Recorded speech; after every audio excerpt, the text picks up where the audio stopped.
and this is my second time visiting this school. I always talk to schools around prom and graduation, so I'm going to bring you live for the very first time on YouTube.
Good afternoon.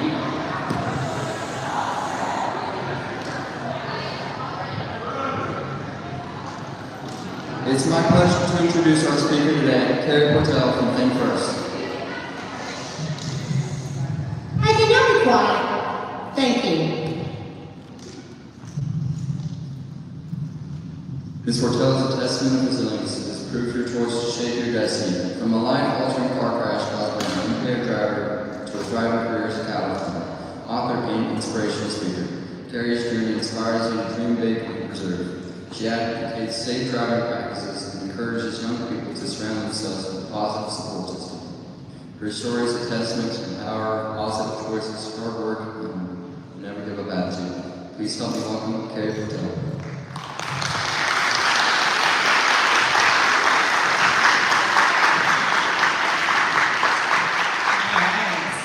Thank you for that. This is the second time that I've been able to visit Crocker. I should have looked before I came to see how long it's been since I've been here, so I don't know if maybe the older grades might remember a little bit of my story, but I've changed a little bit since then, just because I revisit schools. So, Subo brought me in before prom and graduation to talk about my story, which obviously is very serious. It's about distracted driving. So up front, I want to let you know, this is my heaviest presentation, is talking to students. So I don't get to cut out a lot, I don't get to, tell a lot of jokes because this is very, very serious and they want you to take it seriously. So I do want to preface that I do have a lot of people who pass out. And it's not because I'm showing anything gory, it's because it's very emotional and a lot of times you guys are going through things or had something happen to you recently and you start thinking about it. And I want to let you know if you feel like you're getting to that point where you're like, man, I need to step out for a second, it's okay. Go ahead, step out into the hall, get somebody to help you. But once you collect yourself, I'd like to invite you back in because the rest of the story isn't going to be that heavy. So I am here to share my story, and up here it has what choice will you make.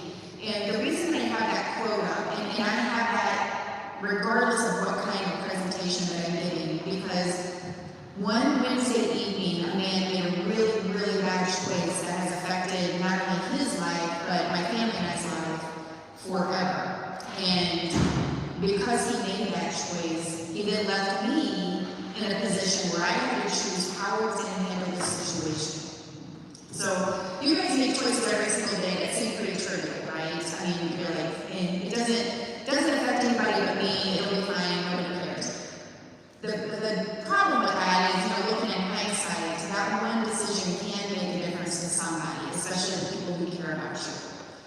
So I'm going to share my story with you, and I go into great detail in the beginning so you understand and hopefully can put into perspective exactly what it's like to either do this or have this happen to you.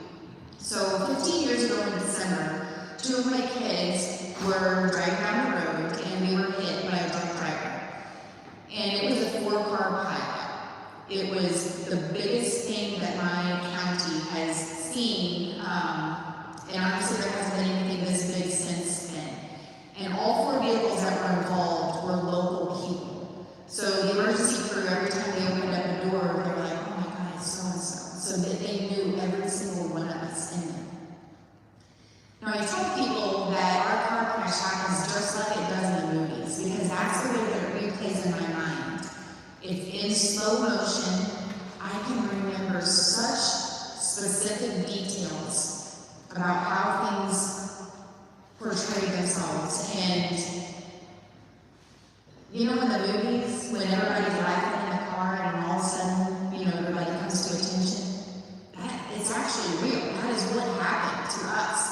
So I worked at Robert Hospital, and we were coming home, or I was coming home from that job. And on Wednesdays, I went to teach an exercise class in Cuba.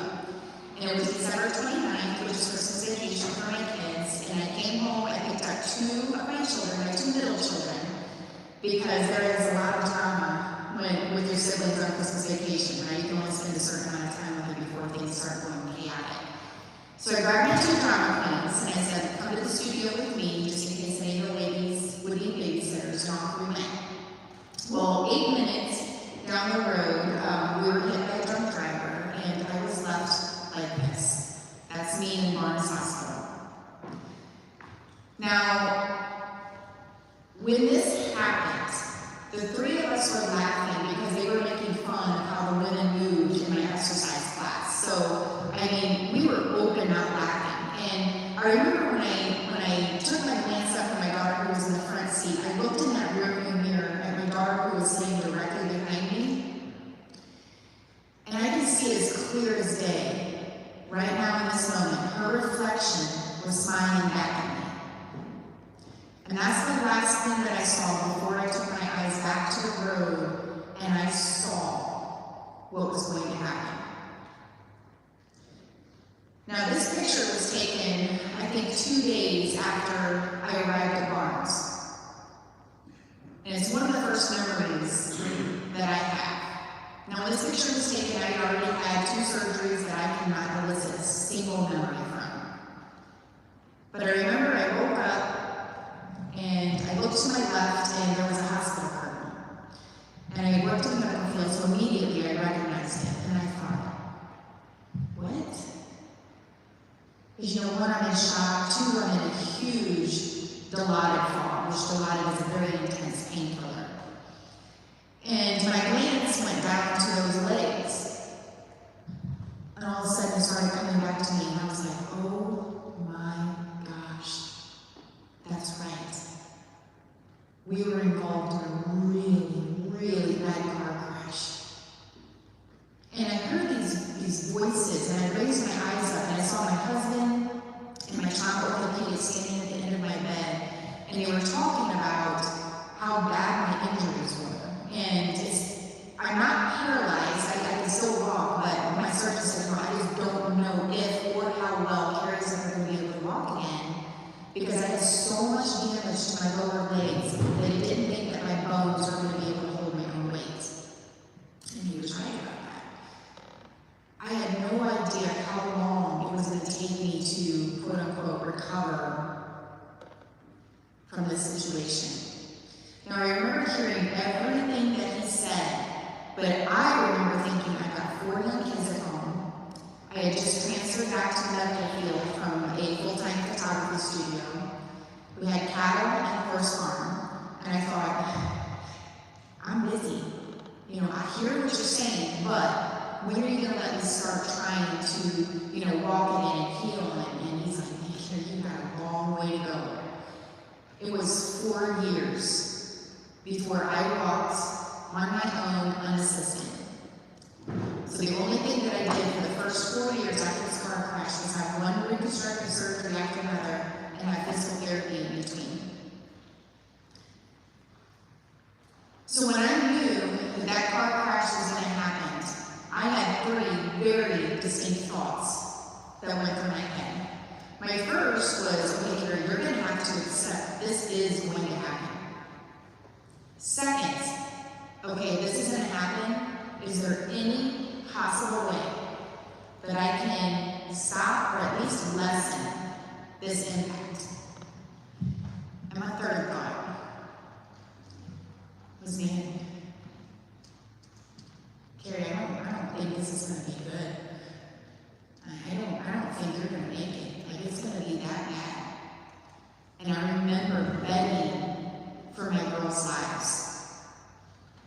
It's amazing to me in absolute instant how easily I forfeited my own life if my girls could be saved. So when I looked up, I saw a 1-ton pickup truck coming around the corner. He was hopping over this small hill and he was on the wrong side of the road. And apparently that's what I said, because my girls heard me say he's on the wrong side of the road, and they said, what? Because they didn't understand it, because there was a vehicle in front of us. And I remember thinking, my gosh, he was going so fast. Like I could tell he was just going so fast. It's almost like his tires were not touching the pavement. And he was trying to get back to his side of the road. Because I could see his truck like bending into that curve. The reason he was on the wrong side of the road is he was passing another vehicle on a hill and around the corner. And he just couldn't quite get there. Now, unfortunately for us, he skidded down the side of a truck and a flatbed trailer, and that slowed him somewhere in excess of 85 miles an hour when we hit head on. Now, by the looks of my car, it's like we were the first ones in line, but we were the second. And whenever that truck came off the end of that flatbed trailer, it kind of flipped him into my car. So apparently I swerved to the right to try to avoid him so that when we did hit head on, it was on my side of the vehicle. And because we had that awkward hit, it then turned him to the side where he T-boned us. And inside my door. And because of the speed, he was then flipped around to the rear of our car where he was T-boned by a 17-year-old boy driving a Suburban. That 17-year-old for many, many years felt like he was the one who ended that drunk driver's life. And that's just simply not true. Out of all 4 of those vehicles, that impaired driver was the only one who was not wearing his seatbelt that day. And that man lost his life exactly where his truck stopped, on that cold, dark pavement. His blood alcohol level was 0.265, which you guys know is 3.5 times the legal limit. Now, in my opinion, drinking and driving or any kind of distracted driving, it's not an accident and it's not a mistake. Because every time we get into a vehicle, whether we're the driver or the passenger, we have a choice on how we're going to behave. Or whether we're going to be taking the attention away from that driver or not. Now I remember at that point of impact, when I knew we were going to hit, the last thing that I remember are his headlights. And in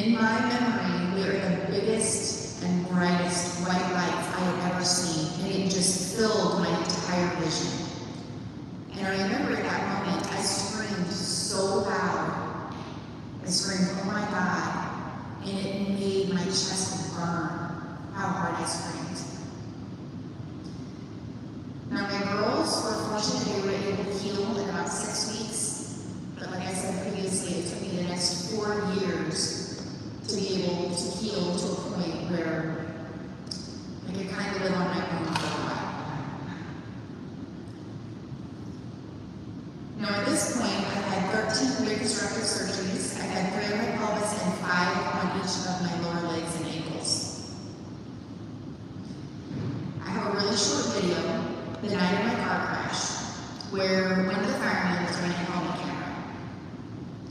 It's a really bad video because it was back in 2010, so I remember that. But I remember afterwards, like it was a year afterwards, they had told me that they had recorded it. And back in 2010, they weren't recording anything. And I was like, that's kind of morbid. Why would you do that? And they said, we live on I-44, so I do live in Cuba now. And they said, we have so many of these car crashes come through. And it took them 45 minutes to be able to get me out of that car because pieces of metal had actually embedded itself into my lower leg, so it was a very intricate process. And they said, we need to take this footage not only back to our emergency crew, but all the surrounding emergency crews and educate them how to get people like you out of the situation like you were in. And a few months later, it was about a year and a half, I asked them if I could watch the video. Because I am one of those type of people where I did not have all the pieces of the puzzle and I just need to make them connect a little bit more so I could understand. And I thought that I was pretty calm during everything, and that video definitely showed me that my true personality came out, and I am very low-key. I never said a word except yes or no, except for the very end when they finally were leaving me out. Now the reason that I choose to show this video is it gives you just a glimpse of what happens after you make that choice to drive distracted. And of how many emergency workers it takes to give you and I every chance to be able to survive. And you guys live in a small community just like I do. And guys, there is a high probability that that emergency crew is going to know you, just like it was in my case. So I was a full-time portrait photographer in Crawford County for many years, and I was the only professional one. So everybody knew who I was. And if they didn't know my name, they would always say, oh, that's right, you're that picture. So when the emergency crew started looking in, they all recognized who we were, but that fireman, that helmet cameraman, he reached in my window and he pushed back my airbag and he called me Mia, because he was expecting some stranger from the interstate. And then he realized who I was. And when he finished speaking with me, he looked down to another fireman who was crashed down the back tire of my car, and he says, it's Carey. And that fireman didn't need any other information. He knew exactly who he was talking about. And he looked down to the whole other emergency crew and he said, my God, it's Carey.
What if you would have taken the interstate like you normally do? It almost made me a little bit aggravated because I was like, what ifs doesn't matter. Because what if usually always references the past. And you can't change the past, right? I didn't drive the truck like I normally did. I took the outer road instead of the interstate. He took the outer road instead of the interstate. We all made different choices that night, and it ended up like this. But if you use what if for the future, I think it can make an impact. What if when you leave here today, every single person puts on their seatbelt? What if when you leave here today, you put your phone down and you don't look at it when someone texts you? That's when what if can make a difference. And it can be a total game changer. These are the 3 injuries that caused my problems today. So I am partially disabled. I use a wheelchair about 80% of my day. Because it's just too painful for me to be able to walk. I can take about 1,800 steps a day before my legs stop working. And that's usually not 1,800 steps in a row. I kind of have to split them up. The reason I don't use a wheelchair today is because I've been here before, I know where the front entrance is, and I know that it's a short walk. So it actually takes less energy for me to just walk in instead of getting my wheelchair out, putting it together, strapping my backpack on the back, and then coming in. So my pelvis here, I've had 3 surgeries. I am always going to have a plate and 6 screws in my pubic bone, and there's 2 huge bolts in the back left part of my head.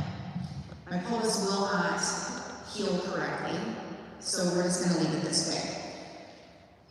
My left ankle was completely shattered and dislocated, and I lost 100% of the feeling from my left ankle down.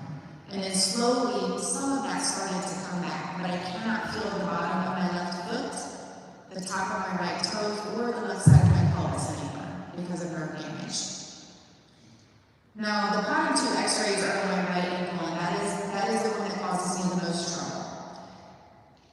My surgeon told me it looked like a jigsaw puzzle on there, and he had to figure out how to put it back together. And some of my bones were shattered to the point where they couldn't save them, so they had to discard them.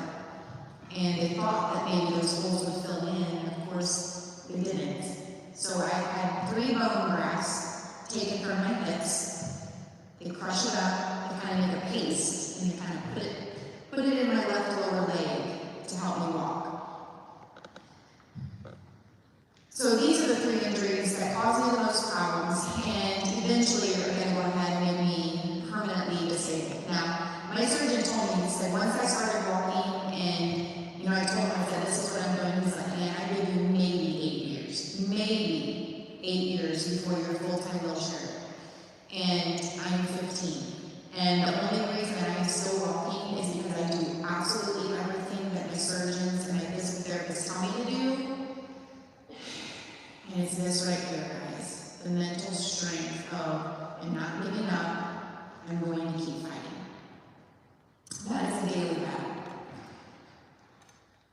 So this picture here is new, just in case somebody has heard this before. This is a picture of my dad at the scene of the car crash. It's a screenshot that I took from that video, from that helmet camera. I started sharing this because we are so selfish as humans that when we think about making a decision, we're only thinking about how it's going to affect us. We don't realize how much it affects everyone around us, especially our loved ones. I was 35 years old, barely, when this happened. And when I was watching this video, I came across this part where my dad was just staring at his 35-year-old daughter who was trapped in a car with unknown injuries, not knowing if this was the last time we would be able to speak. And when I looked at his face, and I know it's a bad picture, but I know my dad's emotions, and there's just such grief that there is nothing that he can do to help me. And that's what parents do, right? especially dads, I'm gonna be the person who fixes it. And there was nothing that he could do except watch them pull piece after piece of metal out of my body and try to figure out how to get me out of this car in one piece. Now my car was so mangled that the only way that they could get me out on the backboard was to take me up over my seat, over the back seat, and over the trunk of my car. And the entire time there was a paramedic that was holding my leg, my right leg together for me, so I didn't have an open fracture. And he said something on that video. They were like, hey, how are you going to get out of this car and keep holding onto her leg? And he said, I don't care what I have to do, but I am not letting go. He was going to do everything that he possibly could to save my leg. And I feel like that's a lesson that you and I can take to each other. So there is something that you can always do. Sometimes you gotta dig down deep to find the courage. But we need to be that person to each other, whether it's your classmate, your sibling. Sometimes it's your parents, right? Say, I am not going to let go. If we're out somewhere, you need to be the one that says, you know what? I think we need to call for a ride. I don't want to take the chance of not being able to make it home. Or I don't need to take the risk of injuring or killing someone else that I encounter on that highway. It's hard to do that. Now, a couple years into my recovery, I was at Barnes Hospital constantly. And many of you have ever been at Barnes or Washington University, you know how enormous and confusing it is. I was there so often that every department that I went to knew my story. And 2 years in, one of the nurses said, you know, Carey, we've got this program called Think First that sends people like you to talk to students to just share your experience. And I just shook my head no. I was like, absolutely not. One, I didn't realize that I was only halfway through my recovery. But I was still so raw inside that I couldn't even speak about it without bursting into tears because I was still in that moment. I hadn't gotten to move forward because I was still trying to get to a point where I could heal.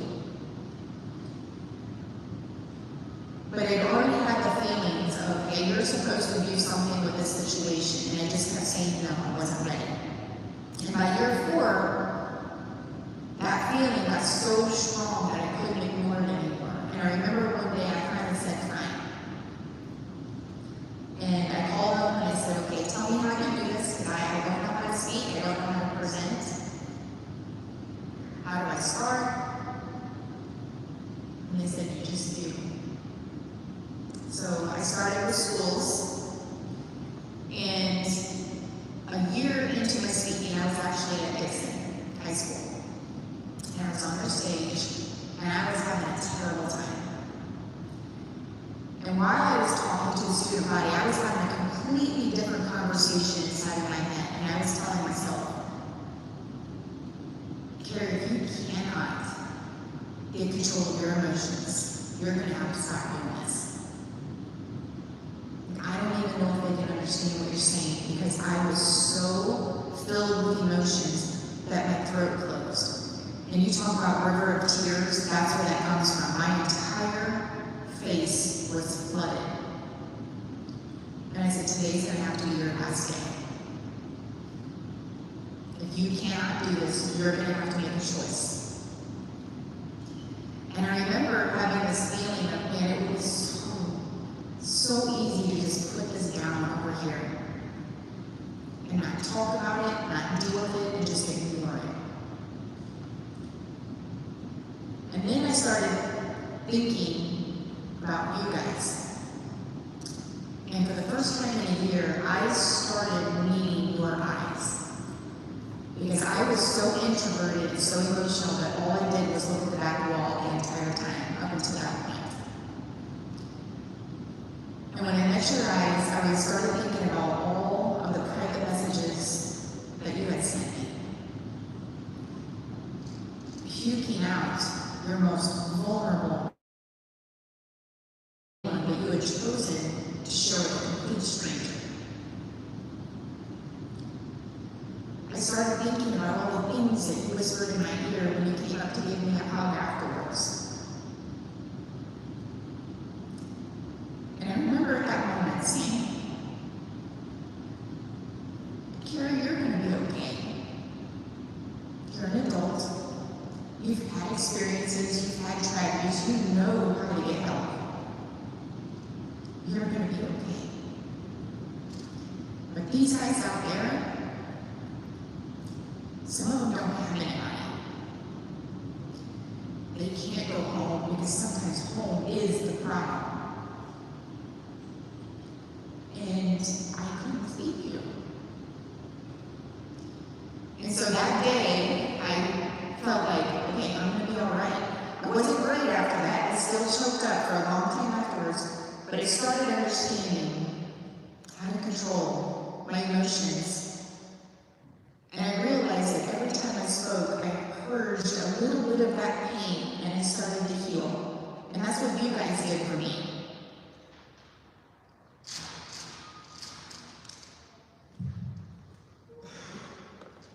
When I was 19 years old, I had something happen to me that haunts me to this day. Everybody came home from college that weekend because at our local roller mill, they were going to have a band and they were going to let minors in because they wanted that cover charge to play the band. And we were all going. Of course, they marked your hand that you don't drink, but everybody does, and figure out how to drink, right? And we did. And I remember at 1:30 in the morning, I went over to a group of my guy friends, there was 3 of them, and I said, hey, are you guys okay to drive? Like, I can take you home. Now, I live in such a small town. I live in a town where we had to be bused to the next town to go to school. And I was 15 minutes this direction, and they were 15 minutes that direction. But I said, I'll do it. And they said, okay, we're good. It's 15 minutes. I said, are you sure? They're like, yeah, we're okay. And I said, all right. And I remember walking to my car, and the reason I remember walking to my car is I looked down at my feet, and it was a white shack parking lot. And I remember thinking, man, I don't know. Maybe I should go back. And I shrugged it off. And at 4 a.m., my parents' house phone rings. And my dad comes in, and he said, Carey, there's been an accident. They're at the hospital, and I don't think one of your friends is going to make it. Do you want to go? And I said, yes. And again, it was just like on the movies. When we stepped through those emergency room corridors, you know how that air whooshes through you and the doors open? That happened, and as soon as we stepped through it, I saw the emergency room doctor come out and speak to my friend's parents, and I couldn't hear a word that he said. But I saw his mom collapse to the floor. And I knew my friend was gone. They thought that it would be fun to race their S10s on a 2-lane highway. And whenever they passed one another, pull back in as close as they possibly could to the other vehicle without hitting. And eventually they hit. And my friend lost his life because of that decision. I am 50 years old. And that one night when I was 19 still haunts me. Now, I might not have been able to change it, just like you might not be able to change the situation, but I guarantee if I would have done something, gone that extra step, and pushed a little bit harder, I wouldn't be living with the regret that I have today. Now, I have one more video that I want to show you. It's kind of a compilation of pictures that behind every photo is a story, and it's a story of an accomplishment. Because my surgeon said, no, Carey, you're a very physical person. You're probably not going to be able to do any of these things that you have done before. and one of them was running our cattle farm. And I have figured out how to do certain things by using special equipment or doing things a little bit more creatively. And I was commemorating it with a photo. And then there's these other photos where I was at such a fundamental place in my life that I remember going out to check cows, and I remember one warm spring that had the window down. And it was during the calving season, so you know what I was checking out, if anybody has cows, see who was in a calf next. And I felt this breeze, this warm breeze, and it like flipped my hair. And this is what I did. I said, my God, never in my life did I think I would be so grateful to feel the sun on my face. And I took a picture and I sent it to my husband who works in an office, and I said, husband, I am having the best day, and I just need to share it with someone. And he sent something back that says, wife, I'm so happy for you, because I know these days don't come along very often. So I hope you enjoy this video.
Every single day, life is going to throw things at us that we cannot control. But we get to wake up and we get to choose how we're going to react to those situations. So this afternoon, I'm going to leave you with the choice of when your time comes, what choice will you make?